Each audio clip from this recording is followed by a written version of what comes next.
10वी आणि 12वीच्या हॉल तिकिटावर जात प्रवर्गाचा आता उल्लेख, हॉल तिकीटवर कास्ट कॅटेगरी असा वेगळा कॉलम. बोर्डाच्या निर्णयाचा शिक्षण तज्ज्ञ आणि शिक्षकांकडून हे आता आश्चर्य व्यक्त करण्यात येते, कारण हा एक वेगळा कॉलम आता असणार आहे. 10वी आणि 12वीच्या हॉल तिकीटवर जात प्रवर्गाचा उल्लेख आता करण्यात येणार आहे. हॉल तिकीटवर कास्ट कॅटेगरी असा एक वेगळा कॉलम आहे.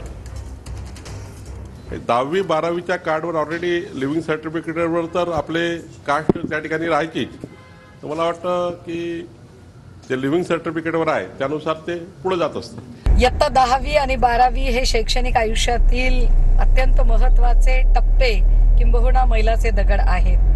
जर याच काळामध्ये शिक्षण मंडळाकडून मुलांच्या प्रवेशिकेवर जातीची नोंद होणार असेल तर शिक्षण मंडळाचा उद्देश हा जात निर्मूलन किंवा सर्व समावेशक समतामूलक व्यवस्था प्रस्थापित करणे आहे की जातीधिष्ठित समाज व्यवस्था निर्माण करणे आहे, याचे उत्तर आता शिक्षण मंत्र्यांनी द्यायला हवे.